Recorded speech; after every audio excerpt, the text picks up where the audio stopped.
¿Cómo les va? Bienvenidos. Bueno, viernes, estamos con toda la energía. Un fin de semana que se aproxima aparentemente bastante bueno, aunque Roberto me quiere aguar el domingo. Robert, ¿cómo te va? Buen día. Hola, muy buenos días, Dolores. Bueno, 11:07 ahora. Sí. Y 18 la máxima para hoy. Y un domingo que por así...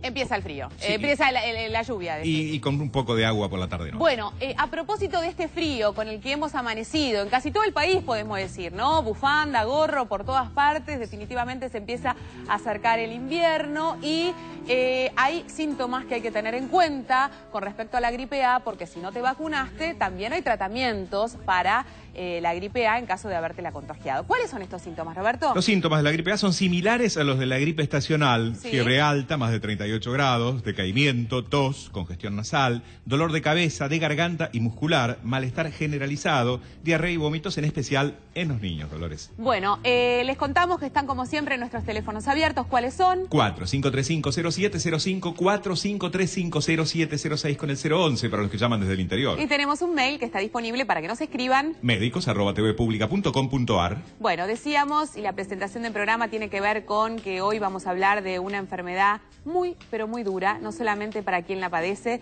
sino para todo el entorno familiar. Vamos a estar hablando del mal de Parkinson, vamos a averiguar de qué se trata, quiénes tienen alguna incidencia más que otras personas, si esto existe, si hay un factor hereditario para contraer esta enfermedad, si hay un estilo de vida que puede determinar que esta enfermedad se desate o no. Vamos a hablar de cuáles son los primeros síntomas para poder detectarla, si existe un tratamiento adecuado, en fin, muchísimas dudas que surgen a propósito del mal de Parkinson. Pero hay informaciones del día que tienen que ver obviamente con la calidad de vida, con la salud, y le vamos a dar rápidamente la bienvenida al doctor Díaz. A propósito de esto, cuando hoy me levanté y miré en el diario 6 muertos a propósito de la inhalación del monóxido de carbono, y me queda en la cabeza que nunca es tarde para seguir recordándole a la gente lo importante que es tomar medidas preventivas en casa cuando empieza el frío y la gente empieza a calefaccionar sus hogares, porque obviamente existen distintos métodos y uno de ellos, y el más común, son los famosos braseros y calentadores a gas, ¿no? No quería decir la marca, pero bueno. Pero puede ser una estufa o puede ser un termotanque. Y perfecto. Son 200 muertes por año en promedio que se producen por intoxicación con monóxido de carbono. Si recordamos cómo se produce, es por la combustión incompleta del oxígeno cuando está quemando mal el gas. ¿Cómo nos damos cuenta? Vemos la llama. La llama tiene que ser bien azul, no tiene que ser ni naranja ni amarilla. Quiere si decir pasa que está eso, quemando mal. Está quemando mal, tenemos que llamar a un gasista matriculado. Bueno. Ahora vamos a poner en pantalla una plaquita que tiene los síntomas, porque lo que tiene este gas es que no tiene color, no irrita y no tiene olor. Por eso es tan peligroso. Es muy peligroso. Si hay cansancio, debilidad, dolor de cabeza, mareos, náuseas o vómitos, dolor en el pecho y palpitaciones, pero en general acompañado por otros integrantes de la familia. No es uno solo, sino que es toda la familia. Hay que consultar rápidamente porque hay un tratamiento específico para hacer, pero hay que consultar muy pero muy rápido. Bueno, importantísimo esto, y le decimos de qué manera nosotros podemos prevenir para no estar en riesgo, que es lo básico y lo fundamental. Tener una vía de ventilación siempre abierta. Exactamente, no dormir en un ambiente cerrado, que no esté ventilado, siempre dejar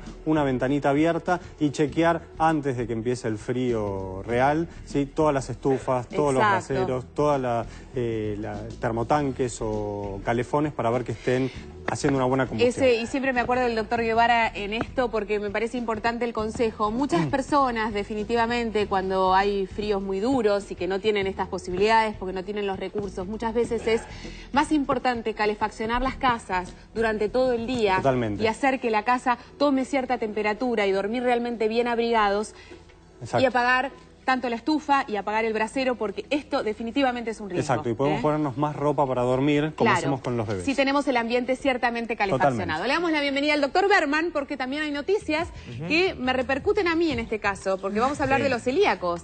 Hay un fallo de la justicia, es un primer fallo, que obliga a una de las obras sociales a cubrirle los alimentos aptos para celíacos como si fueran medicamentos. Sí, es un tema más legal que otra cosa, porque tiene que ver con la reglamentación de la ley, pero en principio empieza a vislumbrarse el tema que la enfermedad celíaca, como es algo que no se elige personalmente y termina siendo una dificultad para consumir ciertos alimentos. Y aparte que no tiene tratamiento con fármacos, digamos, el único tratamiento es la dieta. Es la dieta, entonces empieza a vislumbrarse la posibilidad de que los prepagos y las obras sociales empiecen a reconocer que el tratamiento alimentario para este tipo de enfermedad tiene que ser cubierto desde el punto de vista médico porque, digamos, y reconocido por la obra social para poder mejorar, porque sobre todo estos productos tienen alto costo. Exactamente, entonces, de eso básicamente se trata. Es por eso, ¿no? Entonces, de la misma manera que se cubre el fármaco para un enfermo cardíaco, bueno, en este caso el juez ha determinado o empiezan a determinar de que efectivamente la alimentación es la única vía de tratamiento. ¿Nos sentamos en la mesa rápidamente?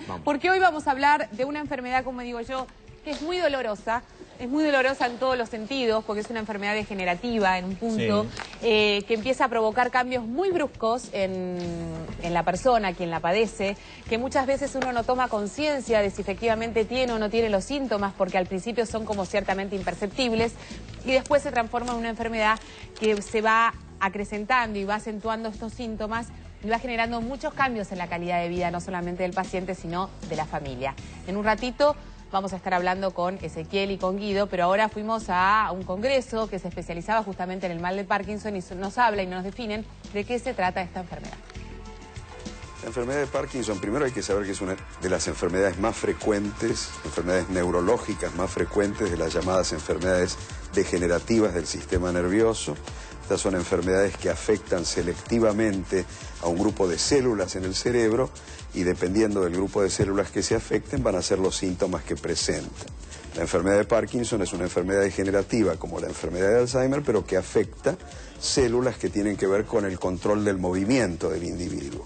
Por ende, las manifestaciones que el individuo presenta son alteraciones del movimiento, siendo las más comunes la lentitud, la rigidez, el temblor y los cambios posturales. O sea que la presencia de esos 4 síntomas que afectan a la movilidad del individuo son lo que constituyen el cuadro clínico de la enfermedad de Parkinson.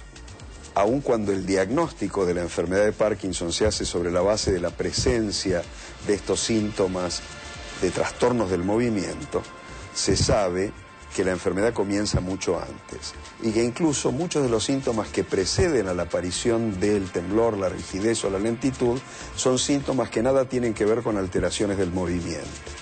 Por ejemplo, en la actualidad se sabe que por muchos años puede haber trastornos del sueño antes de la aparición de los síntomas motores.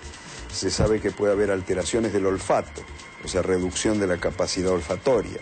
Se sabe que puede haber cambios de la personalidad, cambios afectivos, depresión, constipación. De hecho, en la actualidad, una de las búsquedas más afanosas es saber cómo poder identificar la enfermedad lo más tempranamente posible, incluso antes de que se manifieste con los síntomas que nos permiten hacer el diagnóstico. Existen algunos métodos diagnósticos que todavía no están difundidos ampliamente, que permiten determinar la presencia de la alteración bioquímica a nivel del cerebro mucho antes de que aparezcan los síntomas motores. Entonces, si en un individuo que tiene estas manifestaciones que yo le mencionaba, que no son síntomas típicos de la enfermedad, uno le pudiese hacer uno de estos estudios y determina que hay una reducción de la sustancia química que falta en el cerebro de los pacientes parkinsonianos, estaría en condiciones de hacer un diagnóstico aún antes de que aparezcan los síntomas típicos.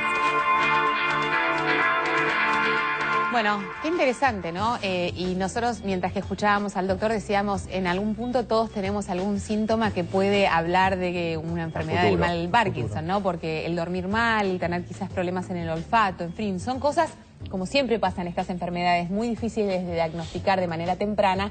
Estamos hablando de una delgada línea, ¿no? Exacto. Donde evidentemente uno tiene síntomas o no, pero hay que estar muy atento y de eso se trata, porque ¿existe la diferencia cuando esta enfermedad es tratada a tiempo? Sí. Sí. Esto es lo más importante, ¿no? Porque si no... Cuanto antes se trate, mejor es el pronóstico. Exactamente. Esto es lo más Y algunos importante. datos estadísticos. Hoy en el mundo hay 6 millones más o menos de personas con Parkinson y se espera que en el 2030 esta cifra llegue a los 12 millones. Y en nuestro país alrededor de 80.000 personas. ¿Pero por qué? Porque... ¿Por qué tanto? ¿Por qué ahora más que en otros tiempos, digamos, algo ha pasado que esta enfermedad se lo que ha prolifere pasado más? claramente es que vivimos más años. Entonces, ok. como es una enfermedad que aparece a partir de los 60 años, exacto, habitualmente solamente el 10% son Parkinson juvenil, o digamos, del adulto joven. Sí. Como vivimos más años, empieza a verse cada vez más la posibilidad de que aparezcan estos síntomas. Entonces es muy común, de hecho pasa en otras ramas de la medicina también, que nos encontramos con enfermedades que hace 20, 30 años no se veían frecuentemente y ahora sí se ven, producto de la mayor longevidad que tenemos todos gracias a la edad. A ver, decimos que es una enfermedad degenerativa que afecta en general a los adultos más bien ancianos, ¿no? Sí. A partir de una determinada edad, sí, que es una enfermedad tratable, sí, con la que uno debe convivir y aprender a convivir, y tiene que ver con todo un aspecto psicológico muy complicado. Exactamente. Porque se limita a nuestro funcionamiento corporal, ¿no? Exactamente. Siempre cuando uno está ante una presencia de un diagnóstico de Parkinson, hay como dos personajes que aparecen, que uno es el paciente y otro es la familia. Porque como el paciente, desde el punto de vista afectivo, tiene que aceptar la enfermedad y tiene que empezar a ver su deterioro y tiene que empezar a convivir con nuevas reglas de vida y de su vida cotidiana, va a cambiar. La familia también le pasa eso, entonces hay como unas nuevas reglas y unas nuevas interacciones que tienen que empezar a aparecer para poder mejorar esa calidad de vida y que no se torne un problema para el paciente y para la familia. Bueno, en un ratito Guido nos va a estar contando cuáles son estos aspectos más claros que se presentan a partir de la enfermedad, no solamente en el paciente, y a partir de estos síntomas, qué cosas podemos hacer nosotros como familiares para acompañar a este paciente, para resolver esta nueva situación, esta nueva realidad con la que tiene que empezar a convivir. También, después de la pausa, vamos a estar hablando de algo que definitivamente desconocíamos, que es que esta enfermedad puede surgir a partir del consumo de ciertos fármacos, sí, o de un tratamiento médico. O de otras enfermedades. O de otras enfermedades. Así que en un ratito nada más vamos a estar desarrollando estos temas. Ahora te recordamos que es muy importante que tomes una decisión previamente a tener que tomar una decisión más difícil, cuando se muere un familiar, al que nosotros definitivamente amamos y cuesta mucho tomar esa decisión. ¿Cómo se puede manifestar la voluntad de donar órganos, Roberto? Por ley, toda persona mayor de 18 años que desee manifestar su voluntad afirmativa o negativa con respecto a la donación de sus órganos y tejidos podrá hacerlo en forma expresa en el Cucaiba o Incucay, firmando un acta de expresión, en las oficinas del Registro Civil, asentándolo en el DNI, en la sección Documentación de la Policía Federal, firmando un acta de expresión, Dolores. Bueno, Robert, nos vamos a la pausa recordándoles que estamos en vivo, que estamos hoy hablando de una enfermedad muy dolorosa. Estamos hablando del mal de Parkinson. Así que si tenés dudas, si tenés consultas, si querés compartir con nosotros tu historia, nos podés llamar ¿a qué teléfonos? 4535-0705, 4535-0706, con el 011 para los que llaman desde el interior. Bueno, quédate ahí en casa, que la mañana está lindísima para disfrutar de un rico mate y seguir compartiendo juntos esta mañana en la televisión pública. Ya venimos. ¿Sabías que el mal de Parkinson fue descrito por primera vez por el doctor James Parkinson en Inglaterra en 1817? Afecta aproximadamente a 2 de cada 1000 personas y aparece más frecuentemente después de los 50 años de edad, aunque en ocasiones se presenta en adultos jóvenes y pocas veces en niños.